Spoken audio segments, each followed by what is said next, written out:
نکاح کے اعتبار سے کون سی خاتون بہتر ہے؟ عن ابی ہریرہ رضی اللہ عنہ عن النبی صلی اللہ علیہ وسلم قال تنکح المرأة لأربع لمالها ولحسبها وجمالها ولدينها فاظفر بذات الدین تربت یداک۔ اس کو بخاری مسلم نے روایت کیا ہے اور ابن حبان کے الفاظ ہیں فعلیک بذات الدین تربت یداک۔ ابن حبان کی روایت سند کے اعتبار سے صحیح روایت ہے۔ کیا بات بیان کی گئی ہے؟ آپ نے فرمایا عورت سے نکاح کیا جاتا ہے چار چیزوں کی وجہ سے، اس کے مال کی وجہ سے، اس کے حسب کی وجہ سے، اس کے جمال کی وجہ سے، خوبصورتی کی وجہ سے، اور اس کے دین کی وجہ سے۔ لہذا تو دیندار کو اپنا کر کامیاب ہو جا، تیرے ہاتھ خاک آلود ہو جائیں۔ اور بخاری ابن حبان کے الفاظ ہیں تیرے لیے دیندار کو اپنانا ضروری ہے، تربت یدا، تیرے ہاتھ خاک آلود ہو جائیں۔ تو دیندار کو اپنا کر کامیاب ہو جا، تیرے ہاتھ خاک آلود ہوں۔ آئیے دیکھتے ہیں اس حدیث میں کیا باتیں ہم کو ملتی ہیں۔ سب سے پہلی چیز، کیا اس حدیث میں کتنی قسمیں نکاح کے اعتبار سے لوگوں کے پریفرنسز بیان کیے گئے ہیں کہ لوگ نکاح کرنے کے لیے کیسی عورتوں کو چنتے ہیں۔ آپ نے فرمایا تنکح المرأة لأربع، عورت سے چار چیزوں کی وجہ سے نکاح کیا جاتا ہے۔ نمبر 1 مال، 2 حسب، 3 جمال اور 4 دین۔ حسب سے مراد کیا ہے؟ حسب سے مراد باپ دادا ہیں، یعنی ایک عورت سید خاندان کی ہے، اس کے باپ دادا بہت بڑے بڑے علماء گزرے ہیں، یا اس کے باپ دادا بہت بڑے پیشوا اور بہت بڑے یعنی نواب خاندان کے ہیں، تو باپ دادا کا نامور ہونا، عزت دار ہونا، سماج میں بہت ہی قابل احترام لوگ ہونا، شرف والے ہونا، خاندانی ہونا، تو یہ بہت خاندانی لوگ ہیں، بڑے خاندان کے لوگ ہیں۔ تو حسب کے معنی عزت دار گھرانہ یا نام والا گھرانہ یا بڑا خاندان، نامور لوگ ہونا، شہرت یافتہ لوگ ہونا، بہت اونچے لوگ ہونا۔ تو حسب کے معنی خاندان کے ہیں، حسب کے معنی نسب کے ہیں کہ شریف خاندان کے لوگ ہیں۔ تو چار چیزیں ہیں، 1 مال، 2 خاندانی شرف، 3 خوبصورتی اور 4 دین۔ یہاں پر یہ معلوم ہوتا ہے کہ 4 وجوہات سے عورت سے نکاح کیا جاتا ہے۔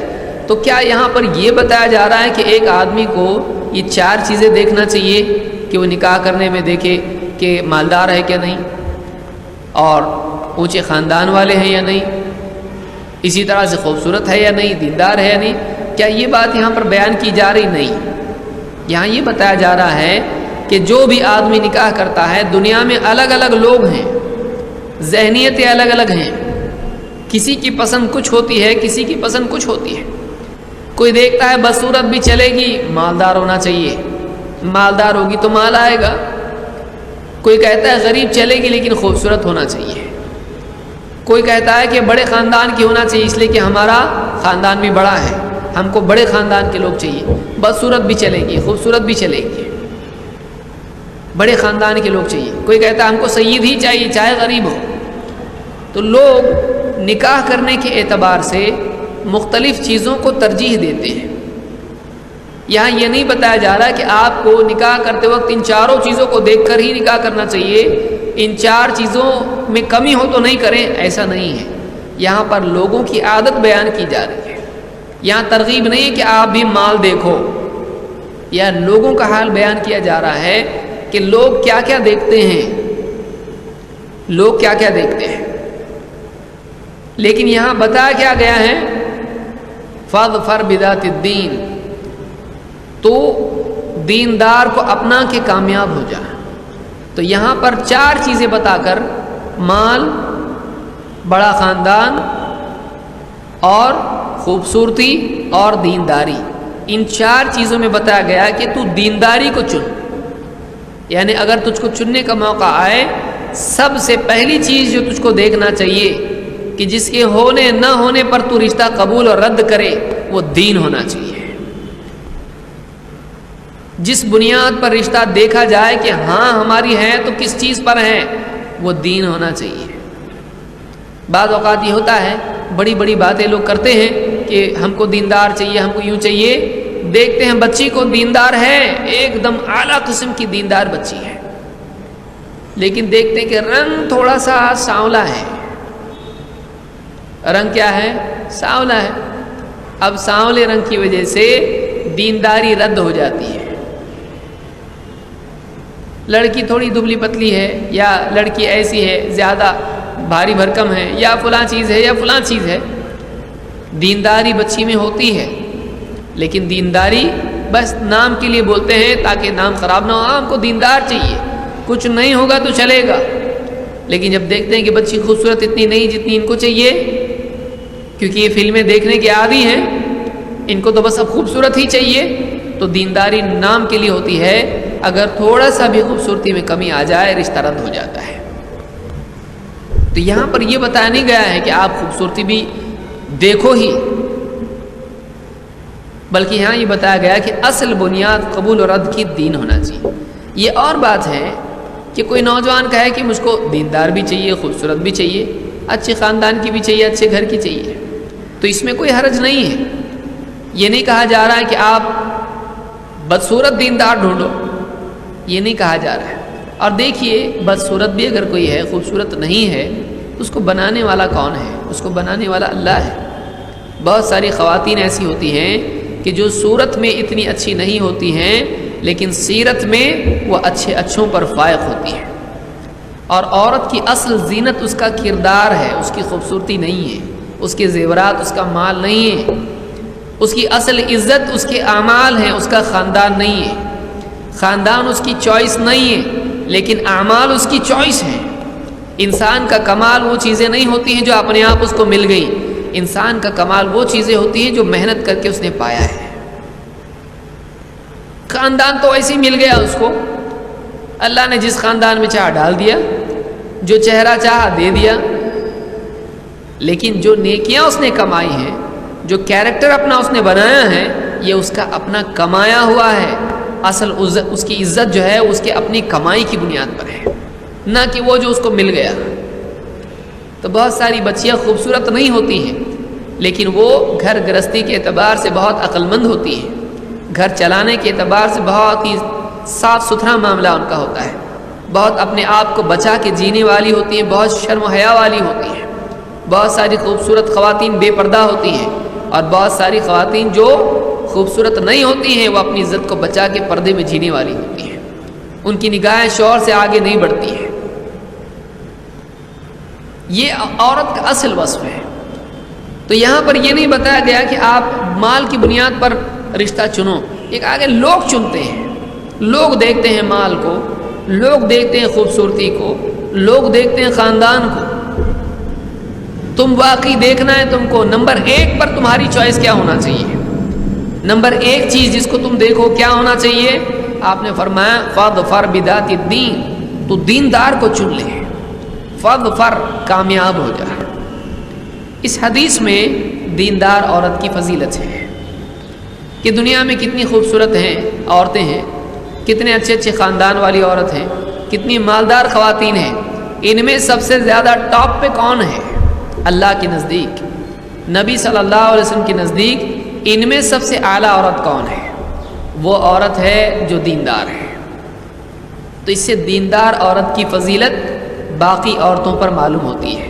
اگر آپ افضل خاتون بننا چاہتی ہیں تو مال کے پیچھے نہ دوڑیں، زیورات کے پیچھے نہ دوڑیں، خوبصورتی بنانے میں نہ دوڑیں، آئینے ہی کے سامنے دن بھر گزارنے میں نہ بیٹھیں. آپ اپنی دینداری کو بڑھائیں. بہت ساری بچیاں آئینے ہی سے سب سے زیادہ ان کو رشتہ ہوتا ہے، سب سے بہتر سہیلی ان کا آئینہ ہوتی ہے، خاص طور سے وہ بچیاں جن کا نکاح نہیں ہوا ہے. یہ نہیں ہونا چاہیے. وہ اپنی خوبصورتی بڑھانے کے لیے یہاں جا رہی وہاں جا رہی, یہ کر رہی وہ کر رہی ہے. بعض اوقات وہ چیزیں بھی کر لیتی ہیں جو اسلام میں منع ہے,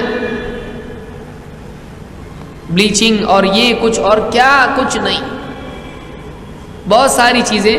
دیکھیے خوبصورتی اصل نہیں ہے عورت کی چیز.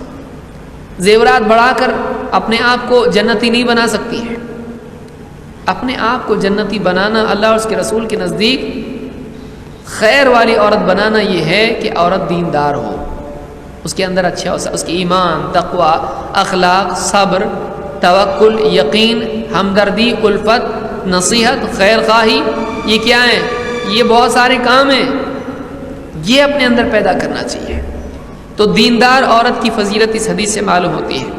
اسی طرح سے یہ بھی معلوم ہوتا ہے کہ دیندار عورت کو نکاح کے لیے چننا یہ کامیابی ہے. الفاظ دیکھیے حدیث کے, فاظفر بذات الدین, دیندار کو چن کر کامیاب ہو جا. معلوم ہوا کہ کامیابی اگر نوجوان کی ہے تو وہ دیندار عورت چننے میں ہے, خوبصورت چننے میں نہیں. بہت سارے لوگ بہت خوش ہو جاتے ہیں, میری بیوی بہت خوبصورت ہے. خوبصورت ہے, خوبصورت نہیں ہے. ابتدا میں پھر ہنستا ہے بہت دوستوں میں, بعد میں پھر رونا شروع کرتا ہے. کتنے لوگ ہیں بیوی خوبصورت ہوتی ہے لیکن بااخلاق نہیں ہوتی ہے, شوہر سے لڑنے والی ہوتی ہے. پھر شروع میں تو گھر پہ جلدی بھاگتا ہے, نیا نیا نکاح ہوتا ہے, بعد میں دوستوں کے ساتھ چائے پہ چائے 12 1 2 بج رہے ہیں, جا رہے نہیں گھر کو. کیوں؟ اس لیے کہ بیوی پسند نہیں. کیوں؟ خوبصورت تو ہے لیکن خوبصورت نہیں ہے, بات بھی اچھے منہ نہیں کرتی ہے, بات پر لڑتی ہے, اخلاق نہیں ہے. تو خوبصورتی کیا کام کی؟ اور بڑھاپے میں تو ساری خوبصورت عورتیں خوبصورتی ختم. جب دانت گرنا شروع ہوتے ہیں, بال سفید ہونا شروع ہوتے ہیں, چہرے پر جھریاں آ جاتی ہیں, تب معلوم پڑتا ہے کہ واقعی چیز اخلاق ہے, واقعی چیز وفاداری اور خدمت ہے. تب سمجھ میں آتا ہے. تو یہاں پر معلوم ہوا کہ دیندار عورت سے نکاح کرنا بہتر ہے. اسی طرح سے حسب اور مال کے مقابلے میں دین کی اہمیت معلوم ہوتی ہے کہ بڑا خاندان بڑی چیز نہیں ہے, مال بڑی چیز نہیں ہے, بلکہ بڑی چیز اگر ہے تو وہ دین ہے. کیوں؟ اس لیے کہ مال اور خاندان اپنے آپ مل جاتا ہے لیکن دین اپنے آپ نہیں ملتا ہے, دین کمانا پڑتا ہے. اسی طرح سے اس میں تربت یداک کا کیا معنی ہے؟ تربت یداک, تربت یداک تربہ کے معنی مٹی ہوتا ہے. تربت یداک تیرے ہاتھ خاک آلود ہوں, یعنی تیرے ہاتھوں میں مٹی پڑے. یہ عربی زبان میں ایسا کلمہ ہے جو کسی کو دعا دیتے وقت بولا جاتا ہے. اس میں لغت کے اعتبار سے معنی برے ہیں لیکن اس کا استعمال عربی زبان میں کسی کے لیے برکت کی دعا کے لیے ہوتا ہے. کسی کو محبت کے طور پر ڈانٹ کے کہتے ہیں تو کہتے ہیں کہ تیرے ہاتھ خاک آلود ہو, کامیاب ہو جا. تو عربی زبان میں ایسے جیسے ویحک کہا جاتا ہے تو اچھے طور پر بھی اس کا استعمال عربی زبان میں ہوتا ہے. تو یہاں پر آپ نے فرمایا تربت یداک. بعض علماء نے یہ کہا کہ اس کی معنی یہ ہے کہ اگر تو نے ایسا نہیں کیا, چاروں میں سے دیندار کو نہیں چنا تو تو ناکام ہو جائے گا. دیندار کو چن کے کامیاب ہو جا, دیندار کو چن کے کامیاب ہو جا, ورنہ تو ناکام ہو جائے گا. تربت یداک.